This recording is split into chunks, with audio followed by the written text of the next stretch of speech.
नमस्कार किसान भाइयों, स्वागत है आपका एक बार फिर से हमारी यूट्यूब चैनल स्मार्ट खेती किसानी में। आज हम इस वीडियो में बात करने वाले हैं सोयाबीन की वैरायटियों के बारे में कि कौन सी वैरायटी अच्छी है और कितनी पैदावार होती है और कौन सी वैरायटी में क्या समस्याएं आती हैं, इन सब के बारे में बात करने वाले हैं।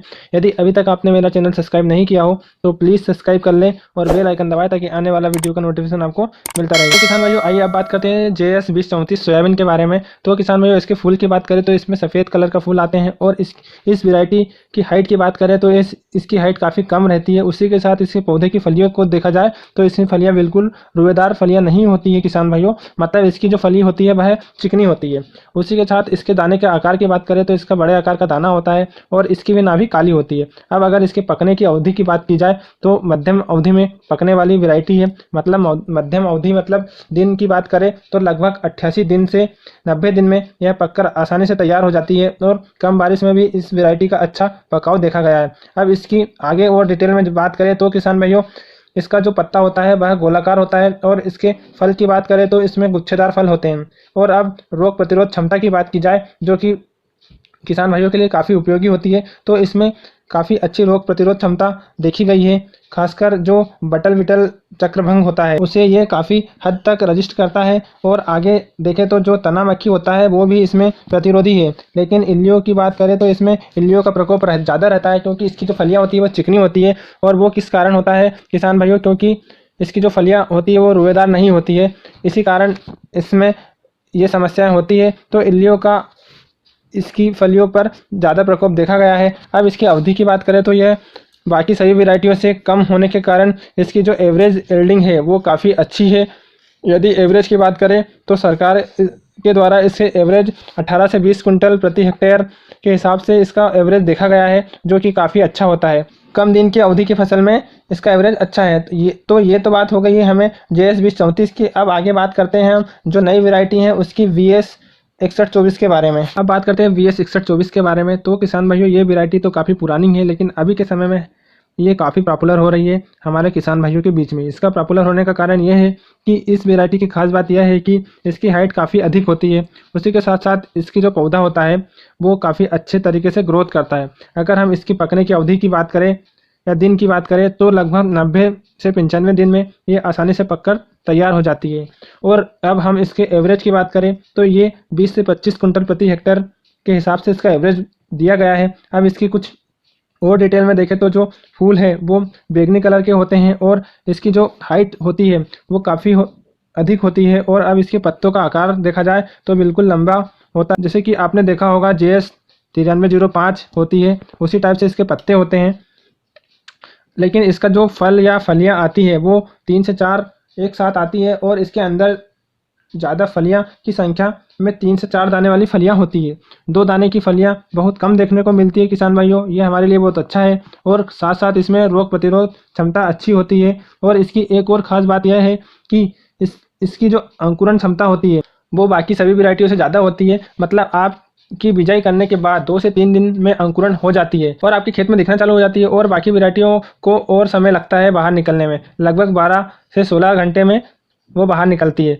बाहर निकलने में उन क्षेत्रों के लिए है जहाँ पर पानी से अन्य वैरायटी खराब हो जाती है अंकुरण के समय, तो उन क्षेत्रों के लिए आप इसे बो सकते हैं। ये काफ़ी आसानी से रजिस्ट करती है पानी में, मतलब अधिक बारिश होने के बाद भी कोई इसमें समस्याएं नहीं होती है। लेकिन किसान भाइयों ध्यान रहे, आपको जो पत्ता धब्बा रोग होता है उससे इसे आपको बचाना होगा, क्योंकि घनत्व अधिक होने के कारण इसमें पत्ता धब्बा रोग अधिक लगता है। और अब इसकी रेजिस्टेंस पावर देखी जाए तो इसकी जो जड़ सड़न है या जड़ सड़न की समस्या है उस पर काफ़ी कम प्रतिरोधी क्षमता है। यदि किसान भाइयों आपके यहाँ पर जड़ सड़न लगता है तो आप ये वैरायटी ना बोए, क्योंकि ये बहुत जल्द सूख जाती है। लेकिन इस वैरायटी के अंदर तना मक्खी बिल्कुल नहीं लगती, मतलब तना मक्खी का प्रकोप इस पर नहीं रहता है। उसी के साथ इसकी जो फलियाँ होती हैं वो दो एक जगह पर आती है, मतलब इसका गुच्छेदार फली नहीं होती। इसकी 2 फलियाँ आती है वो पक जाती है, उसके बाद 2 फलियाँ आती है फिर वो पक जाती है। इस तरीके से ये अलग अलग स्टेप में आती है। तो इस वैरायटी में जो फल आते हैं वो स्टेप में आते हैं। इसलिए यदि आपके यहाँ कम बारिश होती है तो आप ये वैरायटी यूज़ कर सकते हैं, इसके लिए सही होती है। और इसकी हाइट अधिक होने के कारण हार्वेस्टिंग की कटिंग में भी काफ़ी आसानी होती है और इसका जो दाना होता है मध्यम आकार का होता है। तो ये बात की थी हमने BS 6124 की। अब आगे हम बात करेंगे JS 2098 के बारे में हम बात कर लेते हैं। अब हम बात करते हैं JS 2098 की। तो इसकी पकने की अवधि की बात करें तो ये लगभग 98 दिन में पककर तैयार हो जाती है। और वहीं इसके पत्ते की बात करें तो बिल्कुल गोलाकार पत्ता होता है किसान भाइयों।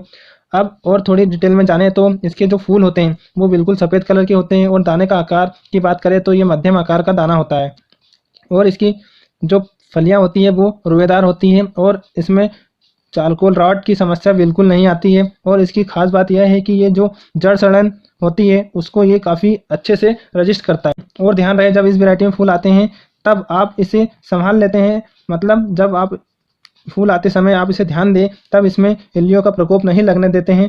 तो इसके बाद कोई भी समस्या नहीं आती इस वैरायटी में और कोई दवाई ज़्यादा नहीं लगती है क्योंकि इसकी जो फलियां होती है वो काफ़ी रुएदार होती है।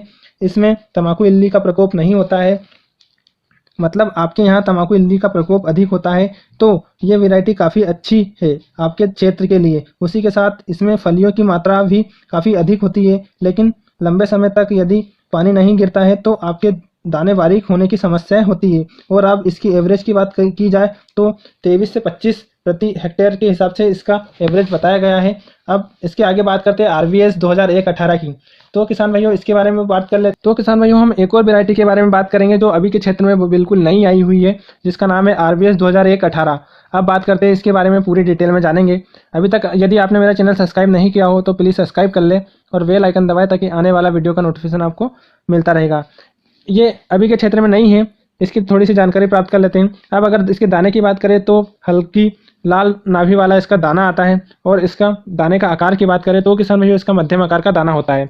अब इसकी पकने की अवधि की बात कर लेते हैं कि कितने दिन में पककर तैयार हो जाती है। तो किसान भाइयों ये 90 दिन में पककर तैयार हो जाती है, मतलब जो हमारी JS की 2029 है उससे कम दिन में ये वैरायटी पककर तैयार हो जाती है। अब अगर हम इसकी एवरेज की बात करें तो सरकार की ओर से अभी तक इसका एवरेज नहीं दिया गया है कि कितनी कुंटल प्रति हेक्टेयर निकलती है, सिर्फ इसकी अवधि बताई गई है।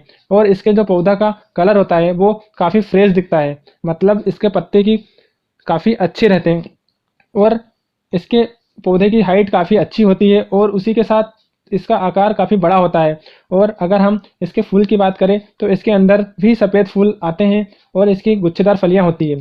एक गुच्छे में लगभग 6 से 7-8 फलियां आती हैं, क्योंकि इसके जो रुए होते हैं वो जो फूल होते हैं वो एक ही जगह पर आते हैं और इसमें और सफ़ेद फूल होते हैं और इसके अंदर एक ही बार में फूल आते हैं। और अगर देखा जाए तो जो फूल से फल बनने की संख्या होती है वो काफ़ी कम हो जाती है। और अगर हम इसके एवरेज की बात करेंगे तो इसका मीडियम रहता है, लेकिन बाकी सभी वेराइटियों से अच्छा है, जो कि JS की अभी के समय पर चल रही है, जो है 2029, 2069, 2098 इन सबसे अच्छी लगी है क्योंकि इसकी अवधि कम है, ये कम समय में पककर तैयार हो जाती है। और इसकी फलियां की बात करें तो अधिकतर 3 दाने वाली फलियां होती है, ये बहुत अच्छी बात है। इसका जो आकार काफ़ी अच्छा होता है और इसका जो पौधा काफ़ी अच्छे से रजिस्ट करता है। इससे बोने के बाद ही सब एवरेज का पता चलेगा कि यह किस हिसाब से एवरेज देती है किसान भाइयों। तो ये थी RVS की तरफ से 2001-18 की जानकारी। आगे हम एक और वैरायटी के बारे में बात करने वाले हैं किसान भाइयों, जिसका नाम है BS 1569। इस वैरायटी के बारे में पूरा डिटेल में जानेंगे हम इस वीडियो में आगे। और तो किसान भाइयों अब बात करते हैं BS 1569 के बारे में कि इस वैरायटी के बारे में थोड़ा सा जान लेते हैं। तो अब बात करते हैं कि इसकी पकने की अवधि कितने दिन की होती है। तो किसान भाइयों इसकी लगभग 85 से 88 दिन की अवधि होती है पकने की। और इसकी एवरेज की बात करें तो ये 20 से 25 कुंटल प्रति हेक्टेयर के हिसाब से इसका एवरेज दिया गया है। और ये बिल्कुल 95-60 जैसी ही वैरायटी है। और इसकी खास बात यह है किसान भाइयों कि इसकी जो फलियां होती है वो बहुत रुएदार होती है, मतलब यदि आप इसे फूल के समय पर इस पर ध्यान दे देते हैं तो इसमें बाद में कोई ज़्यादा परेशानी नहीं होती है और आपको दवाइयाँ भी कम लगती है, मतलब जो रुए होने के कारण इसमें इल्लियों की समस्या नहीं आती है और इसका इल्लियों का प्रकोप बहुत कम होता है। इस कारण इस वैरायटी को काफ़ी किसान भाई पसंद करते हैं। इस वैरायटी में और काफ़ी आसानी से पककर तैयार हो जाती है। इसके अंदर भी आप देखेंगे तो तना मक्खी जो होता है चक्रभंग होता है, मतलब बटल बिटल और तना मक्खी जो है उसमें काफ़ी अच्छी रजिस्ट पावर दी गई है। इसका जो पौधा होता है वो काफ़ी हार्ड होता है, इसलिए इसमें तना मक्खी बिल्कुल नहीं लगती, इसलिए ये भी अच्छी है क्योंकि ये कम दिन की होती है। उसी के साथ इसके एवरेज की बात करें तो इसका एवरेज भी काफ़ी अच्छा रहता है, जो 95-60 का एवरेज जैसा ही है इसका एवरेज। और फलियां भी रुएदार होने के कारण इसमें कम स्प्रे करना पड़ता है और वहाँ पर भी हमारी बचत हो जाती है किसान भाइयों। इसमें बचत हुई एक स्प्रे की, लेकिन इसमें एक और समस्या है, इसके पौधे की जो हाइट है वो काफ़ी कम होती है। जिस प्रकार की 95-60 की होती है उसी टाइप से इसकी भी हाइट होती है, और इसका दाना होता है वह मध्यम आकार का होता है, और इसमें हल्के सफ़ेद और बैंगनी कलर के फूल होते हैं। मुझे बाकी सभी वैरायटी ये VS 1569 वैरायटी काफ़ी अच्छी लगी, क्योंकि हमारे क्षेत्र में बारिश कम होती है। मतलब आप उस हिसाब से चूज़ करें वैरायटी की कौन सी हमें बोना है, हमारे क्षेत्र में कितनी बारिश होती है, उस हिसाब से आपको वैरायटी देखना है किसान भाइयों। तो यही सब कुछ था इस वीडियो में सोयाबीन की नई वैरायटियों के बारे में। और किसान भाइयों, इससे पहले वाले वीडियो में मैंने JS 2029 और JS 2069 के बारे में बताया था। यदि अभी तक आपने वह देखा नहीं हो तो उसे भी देख लिए, आपको वो वैरायटी के बारे में पता चल जाएगा कि कौन सी सही है, कौन सी कहाँ पर किस जगह पे बोनी चाहिए। तो यही था आज के इस वीडियो में पूरी जानकारी। यदि आपको ये वीडियो अच्छा लगा हो तो प्लीज़ इसे लाइक करें और अपने किसान भाइयों में शेयर करें, और साथ ही साथ मेरे चैनल को सब्सक्राइब करना ना भूलें। धन्यवाद किसान भाइयों।